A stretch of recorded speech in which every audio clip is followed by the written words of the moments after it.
Welcome to the Frictionless Innkeeper podcast.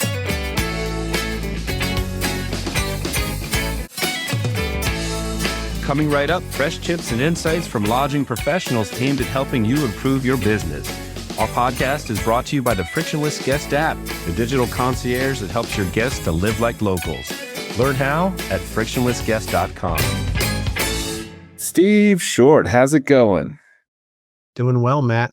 Trying to get through the winter there or what? Almost ready for spring, or it's probably spring there for now. You know, what happened here in Madrid, it rained for the past month and it was cold and it was highly unusual and people were really bummed out. But this weekend, it's going to be 65 degrees and sunny. So we're pretty happy about that. And you were telling me earlier that in the DC, Baltimore area, it's still pretty cold, right? Yeah, but at least it's gotten, the really cold stuff is no longer here. It seems like we're above freezing just about every day now. We've had some fairly, one or two warm ones, but yeah, that foot of snow is not totally gone. So yeah. Yeah, it's been quite a rough winter. And speaking of rough winters, our next podcast person that we're speaking with right now, Cody Harmon, who's the owner and founder of Scratch Media, is based in North Dakota. And he put our complaining about weather to shame because that's a whole nother level of winter there. But the podcast doesn't focus all on winter. What I thought was interesting about this was how he framed the value of really high quality, especially video and photography, video of property and off property. And I can't remember what he said, but if you do a high quality video on your website, it can serve as your concierge as well as, what was the other one? Do you remember what he said? But it basically really hit home really well. Mostly, yeah, the concierge thing, the fact that, which it didn't really dawn on me, and I don't know that I've seen a whole lot of videos on sites this way, where he said it's about half on property, half off property, which is a great idea. And of course, that's what we're about, is things to do off property, especially. And so it's kind of a view of, hey, if I stay with you, here's what it's going to be like while I'm there, but here's a lot of things that I can do while I'm offsite during my stay. So it is about guest experience on and off property, and that really can differentiate you from everybody else because you're giving them a visual. You're kind of setting the stage for what it's going to be like when they come and visit with you. So, well, everybody has to listen to find out what the discussion was. But concierge, you said something else, but I think that was exactly it. It's like, this tells the entire story, not just about the property, but about all of the surrounding areas. And he really made a lot of compelling kind of points about the value of quality photography and video. And I got to say, he's a great guy with a cracking personality too. So if you want him to come to your property for 2 to 3 days to do a shoot, I think you'll have a good time with it. I totally agree with that. Yes, for sure. We had a fun time with him as well. Yeah. This was a fun one. With that in mind, we hope you enjoy this Frictionless Innkeeper podcast interview with Cody Harmon, who is the owner and founder of Scratch Media. And Cody, thanks for joining us.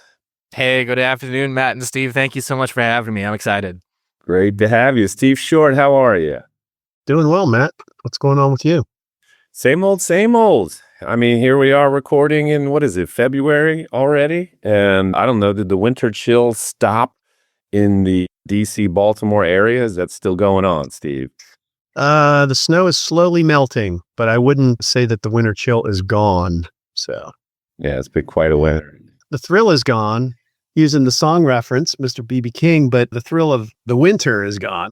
I'm ready for spring and summer. Yeah. Oh, no doubt. No doubt. It's been a rough winter, and we'll talk to Cody more about where he's based because he has a pretty rough winter there. But before we get into that, Cody, tell us about yourself, your background, Scratch Media, all that stuff. Well, thank you very much. And yeah, of course, I'm not going to have a lot of sympathy for your guys' winter woes being based up here in Fargo, North Dakota. The winter chill has got a long way to go here. So I run a company called Scratch Media based here in Fargo, and I am primarily a hospitality-based videography and photography business. I do other freelance work along the way. I like to have varied interests and see what's out there, but hospitality is my main source of work these days.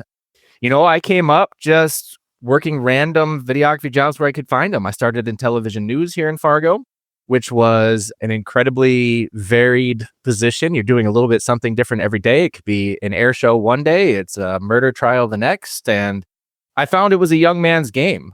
They have crazy hours. You get called at 3 a.m. to go shoot fires, and you got to be ready to go, and anything else that could go on. So I moved on from that and got into the agriculture industry, which is pretty big up here in North Dakota, obviously. So out there in the fields with the combines and the tractors and the farmers that didn't always seem receptive to having the camera, but we tried to break through that shell a little bit and get them to express themselves, which was a lot of fun. And then I made it to hospitality. So I worked for a hospitality company here in town that was eventually purchased by a company called Ambridge Hospitality based in Texas. They're a very large third-party operator of hotels, and it gave me wonderful opportunities to really see the country, see the different types of hotels, find what I liked, what I didn't like about those types of operations, and kind of create a model of who I wanted to be and what my business wanted to be. So it's been about 5 years since I left that and started Scratch Media, and it has been a terrific experience. I have had no regrets. I don't look back with envy about where I was. It's great to be the boss and not have all the red tape to cut through. And it's just wonderful getting to make sure the company is who I am and it's my personality. And I get to share that with all the clients that I go out and see. So I'm sorry, that was a long-winded answer, but that's me. That's Scratch Media. No, that's a good answer. You are it. You're Scratch. It's just me. Yeah. I get asked all the time if I'm going to hire, and I'm not at that position for several reasons. One of which is I don't like paperwork. So having to figure out benefits and payroll and everything sounds like a drag compared to what I do on an everyday basis, which is go out and shoot these beautiful properties. But the other thing is it's so hard because I feel so much of Scratch Media, it really is wrapped up in my personality. And it's hard to find somebody who kind of matches that and who I can send out and know that they are going to handle things the way I would handle things. And I'm sure you guys have experienced that over the years. It can be a little daunting to try to discover a personality that matches your own. So I really do believe that so much of what people get when they hire Scratch Media is they get me and the fun adventure that we'll go on for the few days that I'm shooting with you. I think that makes a big difference. So what is your personality? Or at least what, so how does that, what's that impact your work? It's a lot, Steve. That's what it is. Yeah. I come from a Midwest background, obviously, and there's a lot of reserved people up here. And I think I've tried to make up the difference for the entire state with I like to have fun. I like to tease. It's the way I get to know people is, we'll have a chuckle at each other's expense. And I just try to make it as enjoyable as I can. I'm not afraid to get my hands dirty and jump in and do whatever is needed to make sure things are a success. I have been known to maybe get myself in the kitchen and start helping out when I see that there's a rush or things needed to be done, just because I want to make sure everything is going smoothly for the videos that we create and then also for the operators of the properties. So your services, can you break them down into some basic groups? Is video mostly what you do, or do you do, some photography? And what does that entail typically? Does it tend to be like those 5 or 10 second snippets that you see on the website because there's movement and it catches your attention, that sort of thing? Or is it more like, well, we're doing stuff that goes up 2-minute, 3-minute videos, interviews? What type of stuff do you tend to do for independent lodging folks? I do pride myself on being very versatile. I do about probably 40% photography and 60% videography. I like to say the photos pay the bills and the videos for the thrills. That's, where I prefer to put my time is in the videos. I think they're a lot more fun and creative, but I understand the importance of the high quality photography as well. And being able to combine those services for clients is really crucial, that you can bring one person in and get everything taken care of at once. It can be really helpful for people that have limited budgets, limited time, don't want to have to set up for 2 separate shoots, things along that nature. The videos themselves, I have a fairly standard package that I usually pitch for people, which is there's the full video, which is usually between 90 seconds and 120 seconds. When I go to a property, I like to kind of capture not just the bed and breakfast or the hotel or wherever I'm at, but the attractions, the local experiences, and really show what the guest is going to see and do when they arrive. And so that takes a little bit longer to show, right? We start at the hotel and then we send people out and we go into the cities and we, go to the restaurants and we go to the amusement parks or the beaches or wherever we are and try to experience those things. So clients I have found they like to do is they take that video and they put it as kind of a masthead on their website. And as soon as you go to that website, it's going to start playing on a loop and people don't have to go and click on different pages. Like they can just sit there for 90 seconds and see everything that's going to happen on their vacation before they've even, scrolled down. Within the package that we usually offer, there are the shorter cuts too, because I know there are outlets for that, social advertising and things. So we do a 45-second, a 30-second, and 15 seconds. And I can kind of tailor that and customize it at any way that needs be. Again, that's one of the nimble things that we can do since the company is just me. We don't have to be so rigid on what that package includes and exactly how it is. I try to gauge that based off the clients, their personality, the personality of their property, and what makes the most sense for them. Sounds like Total Recall, because you're showing them the vacation, but remember, well, do you want the cheaper package or not? So I haven't shot on Mars yet. I haven't got that opportunity, but I'm waiting for the call.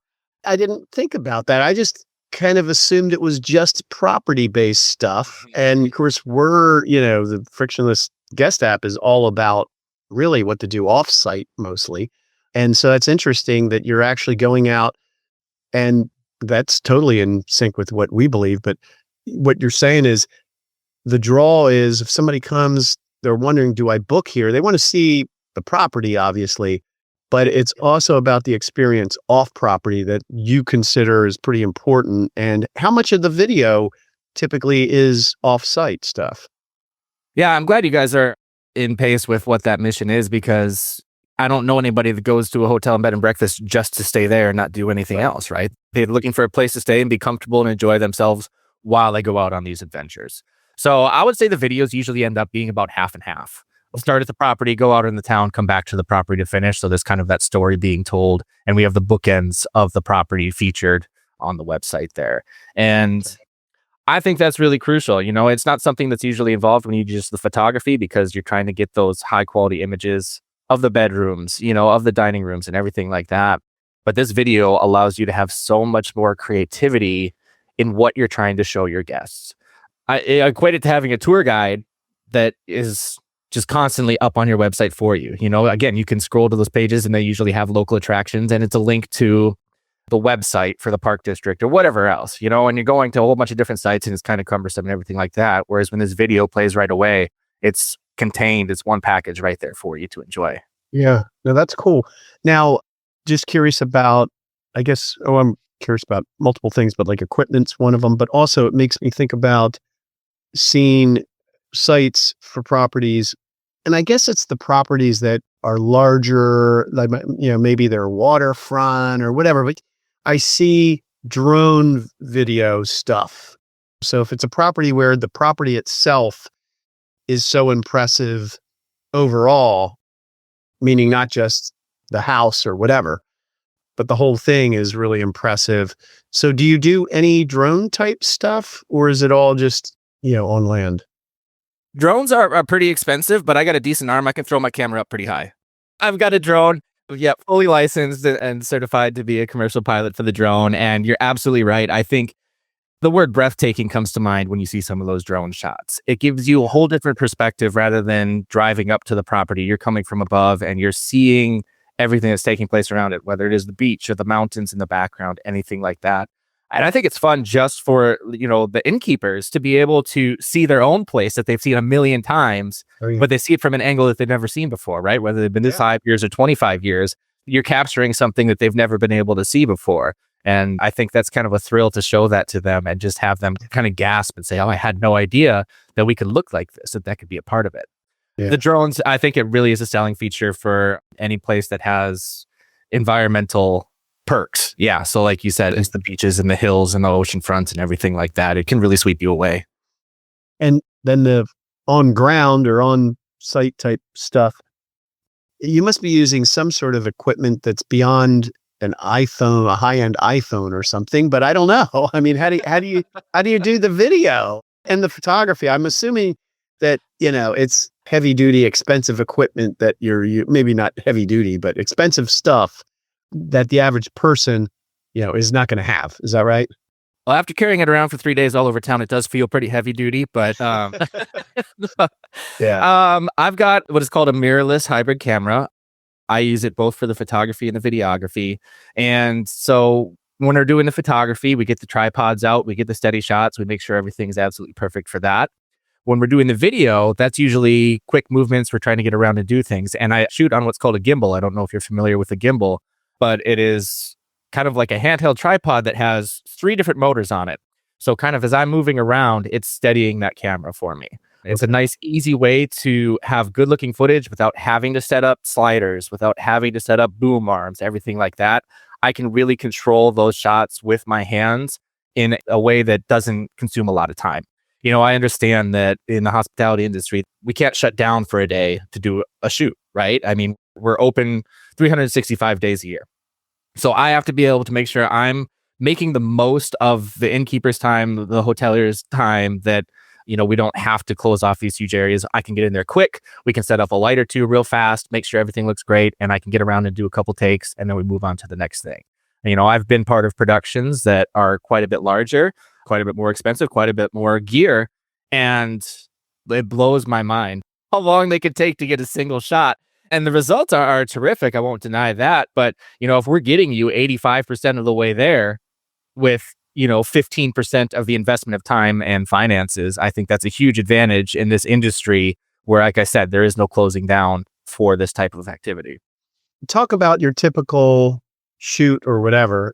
Is it a 2-day thing? And I want to get into cost, but also kind of the value part of that as well, because costs are only relevant if you base it upon what does the innkeeper get out of it.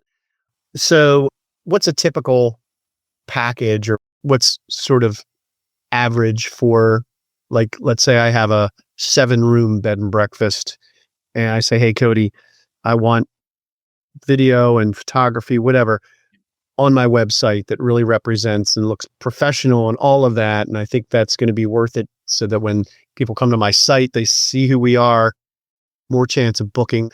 Tell me how much it's going to cost me, or give me a ballpark. Well, the process itself is I'm usually on property for 3 or 4 days if we're doing photo and video. And we try to divide that up where half of it takes place at the hotel and half of it takes place capturing those attractions going through the city, whatever else happens. It's nice to have just a little buffer in there because obviously we are dependent on good weather for most of it. Some of the interior shots we can do, on a cloudy day or rainy day. But when we schedule this, I try to have just a little extra wiggle room in there that, if we got 2 days of bad weather, we're still going to have 2 days where I can get out there and make sure we've captured everything. There'll be long days, but we'll get it done for you. So yeah, it's about 4 days on property. Obviously being based in Fargo, North Dakota, I have to usually fly out to the locations. If it's anywhere within driving distance, I prefer to do that. So there's travel time involved for myself as well, but it's not too much of a commitment for the property to have me on site.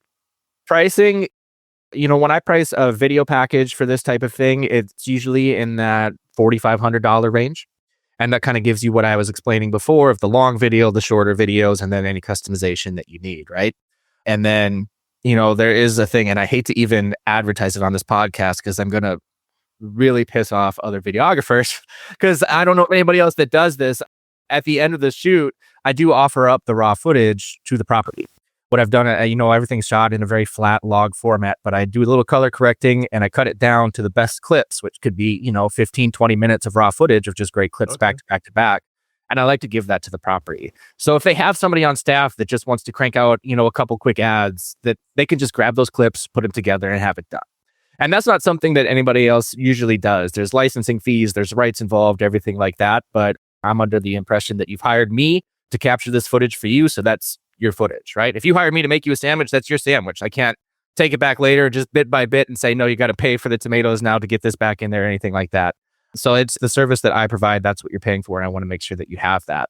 And then, for photography, it's usually like an add-on of X dollars per shot. It can be anywhere from 50 to 100 if we're doing food shots or architectural shots and all the editing that goes into it. With the photography, I'm pretty particular. When I worked for the hospitality company, I was doing shoots for the big brands, right? So that was your Hiltons, your Marriotts, Holiday Inns, things like that had very strict standards. And that's the standard that I hold myself to now as well, of how the lighting is going to be done, how the editing is going to be done, the post-production of cleaning up cords and cables and TV screens and window views and everything that goes along with that. So the photography is fairly high end, as most photographers are in this business, but that's the standard that we hold ourselves to when we're completing that. Okay. Is there any audio at all with the video or never?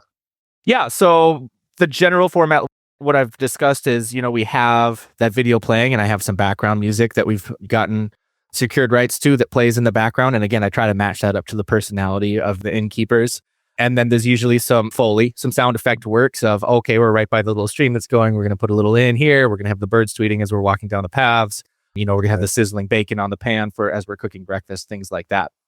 Now, there are other options. So I do have all the audio equipment. I love doing story capture. I love talking to people. I love getting testimonials.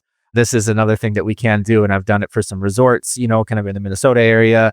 And it's great to hear those actual real life experiences that people have had when they can come in and say, this is my 5th year in a row here. I would never go anywhere else because Donna and Jack are the most incredible people I've ever met in my life, right? And it's one thing to read that from a Google review, but it's an entirely separate thing to see that person's face, to hear their intonation as they, have that emotion, speak about what this place means to them.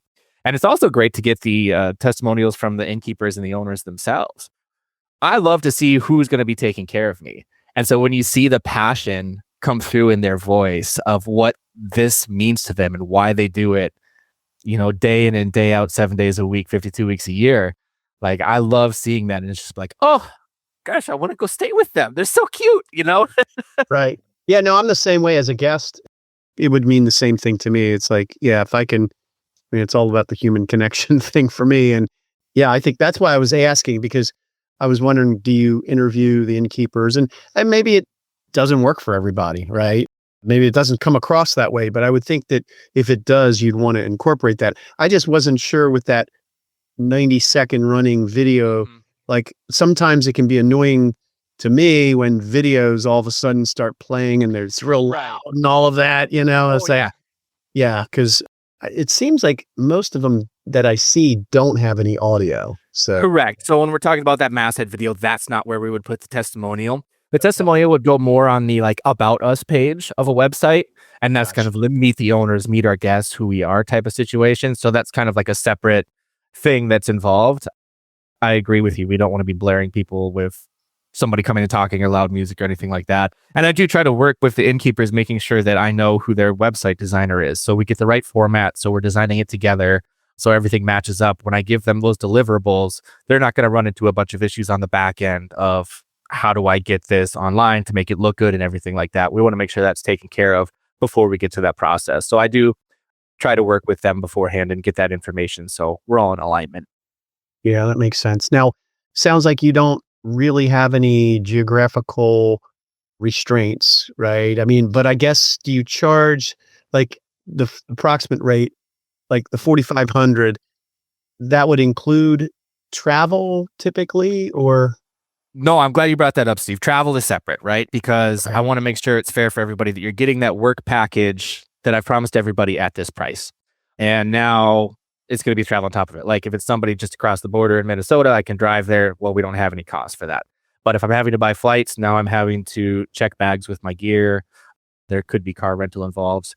I would say, it can vary anywhere from $500 to, $1,200 for travel costs. And I do try to make that very apparent up front that that's what the expectation is. And then the client is responsible for lodging too, whether they want to put me in one of their rooms or if we need to get a hotel, if they're all booked up or anything like that. That would be the expectation as well. That's pretty cool. You get to hang out at the B&B. Oh my gosh, it's the greatest experience. Again, when I worked in, the hotel industry, you're getting powdered eggs for breakfast and, microwave sausage. And then you come to these gutted breakfasts and it's just this gourmet meal that I've been watching. I've been up since 4:30 in the kitchen with them watching it prepared. I've been smelling it for 3 hours. And when I sit down with that plate, it's my time just to be like, okay, I know we have a lot to do, but I'm going to take 20 minutes and really enjoy this. And then we'll get going again and hit it. Yeah, it's not a big gig. Yeah. And so as geographic limitations, like you said, no. I love to find new cities, new places. I keep saying I got to hang a map in here and start putting pins in it for everywhere that I've done a shoot because I've done East Coast, West Coast, international. It's so fun to travel to these places and see them. Again, I live in Fargo, North Dakota. Great city. I don't have bad things to say about it, but it's not exactly thrilling or picturesque. So when I can go out to these other locations, it's a lot of fun for me. Yeah, you get to do what you want to do. And different places. So that's kind of cool. So now, in terms of, if I'm an innkeeper and I'm thinking, well, I've seen other sites, they have the videos. I haven't done that yet. Maybe I've paid a professional photographer. Maybe the stuff's getting a little stale. It doesn't really represent who I am or whatever. So if I want to go the video route and I'm saying, okay, it's going to cost me probably about $5,000, give or take a little bit, which depending on where I'm located, what's the typical ROI when somebody's kind of on the fence? What's your pitch, I guess, to say, well, look, do the numbers, and you say, well, let's see, how many you charge $300 a night or let's say $200 a night, right? So there's got to be some break even point at least. And it's hard to measure. That's part of the challenge, right? That's the same thing with us with the app. It's hard to measure other than people are using it, but what kind of benefit is there dollar wise?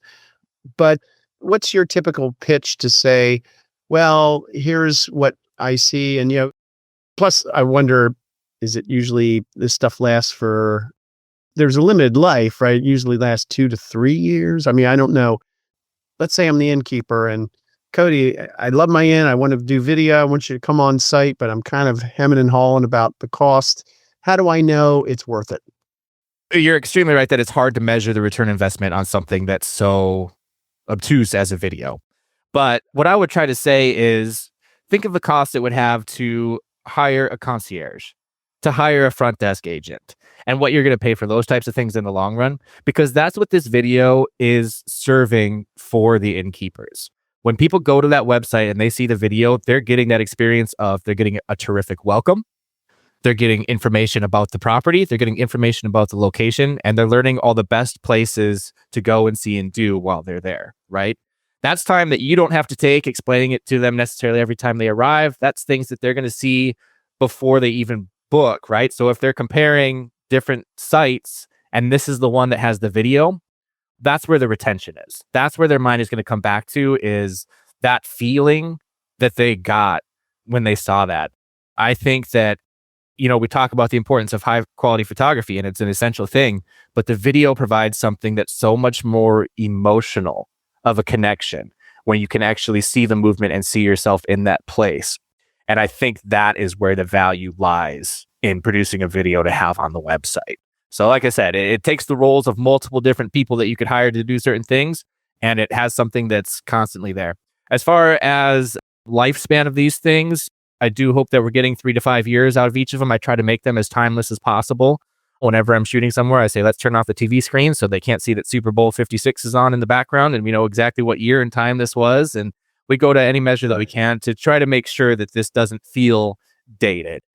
Technology changes and stuff, but I'm shooting at a high enough quality that I want to make it last for you and make it something that you can have on there for a while, right? If the town changes, you do, a refurbishment to the property. Yeah, let's go out there. Let's update this. Let's do it again and show everybody what's new and neat.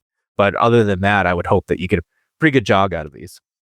Then I book you, Steve. Are you sold? Are we doing it? Are we doing it? Yeah, but Cody, I hear all this stuff about AI. And AI is going to take over the world and do everything for us. So why do I need you if I can just, I don't know, there's got to be an AI drone that can fly and do all this stuff and put it all together for me, isn't there? Oh, gosh. All right. You sound a lot like my dad. Here we go.